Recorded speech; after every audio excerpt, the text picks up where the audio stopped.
Should you run out and buy the new Joe Bonamassa 59 Les Paul Custom or buy something else? We'll keep it right here because I've got the recommendations and full demo so you make the right choice.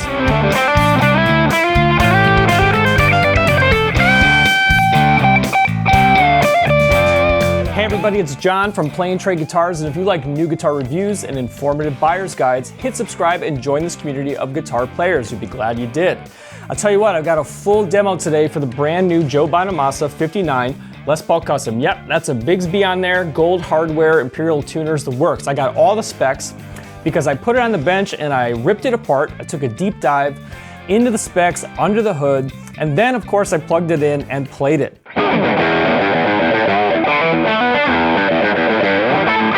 But at the top, if you're shopping for this guitar or any others, click to buy new gear using my link. You'll find it down below, or you can scan this QR code if you're watching on a TV. That link will give you fast free shipping, easy no interest payment plans, which makes buying new gear super easy, and help me make these videos, so check that out. I'm also going to give you a few alternatives to consider in the same price range if you're checking out this guitar. I want you to spend your hard-earned money well, and that's my job here, to give you unbiased, honest reviews on all the latest guitars. So I'll break down a few others on the market, and at the very end, I'll give you my honest, raw reaction to playing this guitar along with a final score. So let's dive in. As you can see, there are some pretty blingin' features on this guitar. First and foremost, we have these Imperial gold hardware, and these tuners here are pretty extravagant. They got kind of an Art Deco look to them. I will tell you out of the gate that they don't play well with a traditional string winder, so they are a little clumsy to string up quickly with a string winder, just a little fair warning. You got the Epiphone headstock. This is not part of the Inspired by Gibson Custom collection, which has the Gibson style mustache headstock, or open book headstock if you will, but you'll get the Epiphone logo with the pearloid split diamond and pearloid block inlays on a true ebony board. Nut is 1.68 inches. We got a first fret of 0.85 inches up to a 12th fret of 0.96 inches. Coming down here, you do have a long neck tenon, a set of Pro Buckers, which is a great sounding set of PAF style humbuckers, and those are going to read 8.6 k ohms in bridge, 7.9 in neck. And then we have a licensed Bigsby here, blingin' with gold here. Cool effect to have a Bigsby on a Les Paul. Definitely a fan of having that at least on one Les Paul in your collection. So here's a cool way to do it. Here's a look under the hood. CTS 500K pots. It looks like they're using a quick connector system. Now you can see that with the binding, they really went out of their way to give an aged look. I will tell you, it definitely does look a little bit more mustard yellow than aged, but it's a cool aesthetic against the black. It does make it pop for certain. Now coming down to the body, there are cool features in the construction of this. This was a special order guitar that Joe actually owns from 1959. What makes this Black Beauty unique is that it only has 2 pickups. Now if you know anything about me, I actually prefer a Les Paul Custom with only 2 humbuckers on it. I tend to find the 3rd pickup gets in the way of my picking, but that's just me. And for that reason, I think it's a little more playable in that sense. But before you get too excited about how playable it is, remember that there is a Bigsby, for better or worse. I love a guitar with a Bigsby, and actually I love the idea of putting a Bigsby on a Les Paul. So I won't fault them there, but it is going to take away from the more traditional side of what a Les Paul Custom would be, particularly in the Epiphone lineup in this range. But they do have a licensed Bigsby, and the whole package is definitely dressed to impress for certain. So at the end, I'll tell you the final score based on overall sound, overall value, and overall playability. But I took that deep dive under the hood. The neck is very comfortable. You got a gloss poly finish here. And overall, the guitar plays very well. And there are some features I liked and some features I didn't like. I'll tell you that at the end. Now, before I plug it in, let's check out a few alternatives to consider on the market. It'll help you decide whether this is the right Les Paul Custom for you. I love the Joe Bonamassa collection. I will mention that the last iteration, the 1955 Les Paul Standard, which had 2 P90s, I love that guitar. Love that guitar. Check out my full demo. You can watch that. This one, I'll leave you in suspense. I'll tell you my review at the end. Let's take a look at some alternatives. So the 59 Joe Bonamassa is at $9.99 in this antique ebony finish. Now, from low to high, I do have to point out that they are blowing out the Adam Jones Les Paul Customs. These used to be more expensive, $12.99, believe it or not. This was a limited run, and the remaining stock they are blowing out. They were $6.99, those are gone. Now the remainder are starting at $7.99, still a screaming deal to take advantage of. There's a few different artists available. And moving up from there, we have the best-selling, inspired by Gibson, Les Paul Custom electric guitar, $799 in Alpine White or Ebony. Now, what's cool about this guitar is that it's going to be a traditional Les Paul Custom. If you took that Joe Bonamassa guitar and you removed the Imperial tuners and you removed the Bigsby, you'd basically be left with this guitar without the age binding and all that. So if you want something more straightforward, this is a fantastic guitar, and it's actually 200 bucks less than the Joe Bonamassa. So as we move forward here, $999 will be that Joe Bonamassa, and the next jump up, if you want something with a wiggle stick on it, how about a Floyd Rose? The Alex Lifeson Les Paul Custom Access at $1299 in Quilt Ruby. It's going to have a Floyd Rose on it, so something not quite like a Bigsby, but something to consider for certain. Now, the all-time best-selling guitar as of late is in the Inspired by Gibson Custom collection, and that is the Alpine White Les Paul Custom. Now, this guitar has it all. Now, it's $300 more than the Joe Bonamassa, but what are you going to get for the price difference? First, you're going to get a traditional Les Paul Custom, but how this differs from both the Joe Bonamassa and the $799 version is that on this Inspired by Gibson Custom version, we have the true Gibson open book headstock, or the mustache headstock, and we have mother of pearl split diamond inlays. We've got mother of pearl block inlays on an ebony board. And we have Gibson USA pickups. This is a 498 and 490 set. And that's a great sounding set of pickups. You can watch my full review on this guitar. I adore this guitar, and at $1299 it even includes a hard shell case available in Alpine White or Ebony. It is pretty hard to argue with this guitar for a few $100s more if you want a straight up the middle Les Paul Custom. One more I'll show you, which is new. Now, it's not in the Epiphone price range, but I will tell you that if you're in the market for a Gibson, do not snooze on the Les Paul Custom 70s. They just introduced this guitar, and it is fantastic. Norland era 70s stylings, buttercream, ebony, tobacco burst, and wine red. This is a fantastic guitar.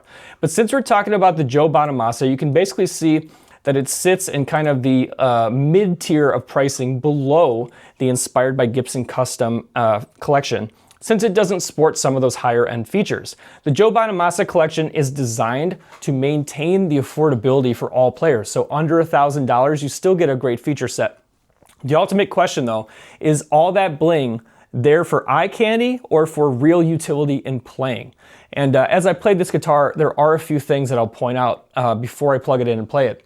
First, after I tore this guitar apart, I had to put the strings back on.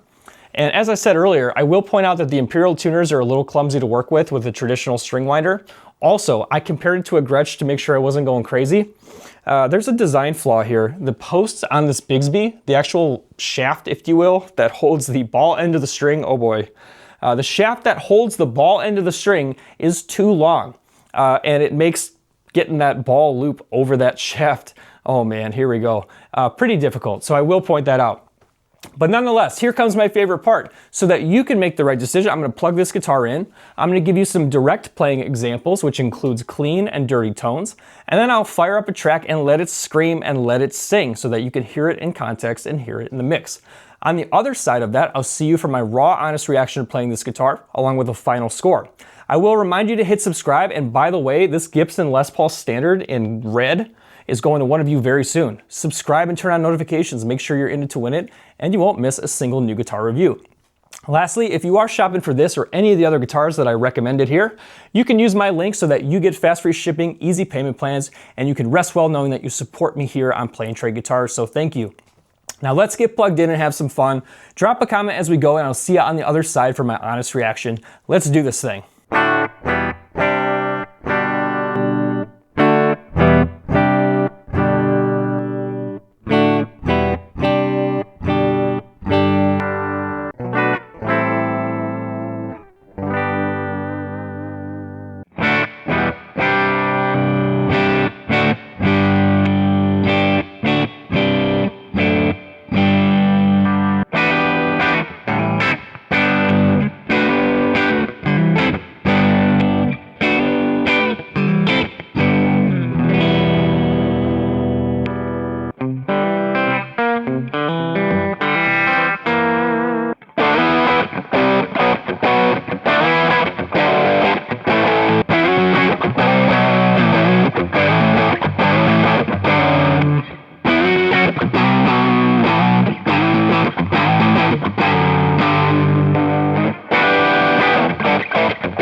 All right, what did you think? I'll tell you what, I wanted to have more fun with this guitar than it allowed me to have. There was actually one point where I was having an insanely good take and the Bigsby just completely finked out on me and the thing just went haywire.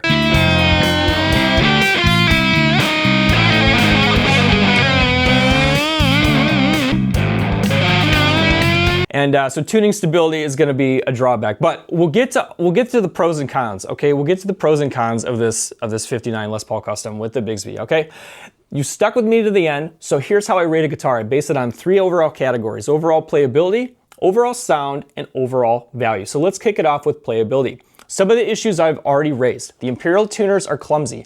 I promise you that if you buy this guitar to play, unfortunately, I guarantee you that you will be pulling off these Imperial tuners and putting on regular Grovers. Enough said. You will not want these Imperial tuners on here if you're looking to actually play this guitar. Now, on the other side of that, with a Bigsby, you have a few pain points, okay? You've got a Bigsby in which the string shafts are too long, making getting the ball end over fairly difficult. And when I say too long, they're drastically longer than like a Gretsch example that I compared it to. So that ball end is pretty hard to slip on there. Now another problem is that Epiphone nuts are hit or miss.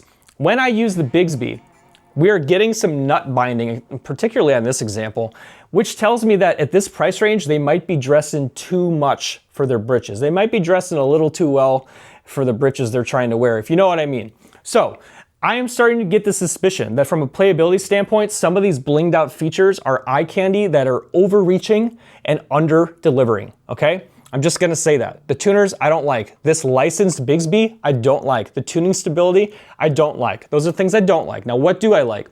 Great neck shape. It's a medium 59 profile, 0.85, 0.97 at the 12. It was a good weight. It was 9.7 pounds, so not the lightest Les Paul, and especially it's not bad that 9.7 considering you have the Bigsby. The Bigsby can add a pound or more in weight, so just keep that in mind. Playability things, I also do like that it's 2 pickup instead of 3. I don't need a 3rd pickup, don't want a 3rd pickup generally, so I prefer that I would have the 2 instead of 3. I do like that.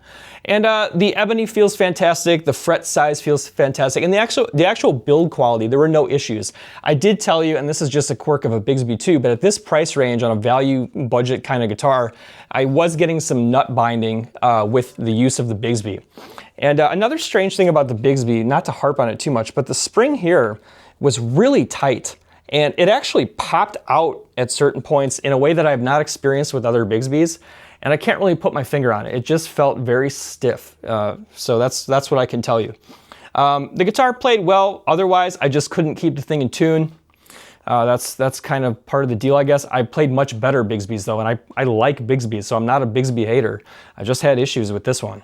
From a playability standpoint, I'm not gonna give it a very high score. To tell you the truth, there's better options out there. I'm gonna go ahead and give this a 7.5 on overall playability. Now, when it comes to sound, the ProBucker pickups I generally like in the Epiphone. Here, they sounded a little bit brash. I don't know if that's coming from the Bigsby and not having just a regular bridge and tailpiece. I prefer a guitar with a regular tailpiece just because of tuning stability. I don't really need to use the Bigsby. So I don't want to appear biased. I just want to tell you that if I was going to get this guitar, I'd rather have it without the Bigsby. And I showed you other options without the Bigsby. Just hint, hint, letting you know. Sound standpoint, I'd say it was okay. I'm gonna go ahead and give this guitar an 8.0 on overall sound. There's just simply better sounding Les Paul Customs from Epiphone. This hurts to say this to you, and I'm not trying to yuck your yum. If you're into this, great. But I'm just gonna be honest with you. I've played all these guitars. If I had to rank every single one of the Les Paul Customs from Epiphone that I've played, this would be dead last. I'm sorry, it just would be. So overall value, it is under $1,000. It does have a hard shell case. It doesn't have the open book headstock or inspired by Gibson custom detailings. So, gosh, from a value standpoint, it's $200 more than the regular $799 Les Paul Custom. And so It doesn't quite reach up to Inspired by Gibson Custom territory. It tries to add features which are too rich for the price point, I think. And I do like that it has a hard shell case, but I'm just not loving this guitar. Overall value, I'll applaud that it's under $1,000 and that they didn't go nuts with the price. So let's go ahead and I'll give it an 8.5 on overall value because of the fact that absent the Bigsby issues, it was a nice playing guitar with a hard shell case, and the neck shape is fantastic. It was otherwise easy to play, but I've got to point those issues out. That's going to bring us to a final score for the 59 Les Paul Custom of 8.0. I'm going to call it a B-. It would be dramatically improved if you're going to buy this guitar to play it, to get the nut cut correctly. I can't guarantee that a guitar made in this quantity is going to have a nut that is appropriate for a Bigsby. I'm also going to recommend you take off the Imperial tuners immediately and just put on regular Grovers. Now you're talking money, now you're talking time, and you know what? There's just better options from Epiphone. I just gotta be honest with you, that's my job. I love Epiphone Les Paul Customs, I just honestly don't love this one. Not a knock to Joe Bonamassa and the Joe Bonamassa collection, because the last 1955 with P90s was smoking. I would play that guitar on stage, I loved it. But this one got a little bit too rich in features for the price point and just didn't do it for me. Check out my Les Paul Custom comparison guide, all the great options from Epiphone, and there are many. This is maybe just not my favorite, hate to say it. If you are buying any gear, including any of those alternatives or anything else, shop gear using my link. You do help me make these honest reviews, and you get fast free shipping and those easy payment plans. I mean, to tell you the truth, you could get this guitar, 12 months, no interest, 83 bucks, it's yours. So, I'm just telling you, if you're buying new gear, it makes it a lot easier. Check all that out. Subscribe so you're in it to win it, and I can't wait to see you on the next review on Play and Trade Guitars. I'm John. Thanks for hanging out. Talk to you in the comments. Keep playing. See you next time.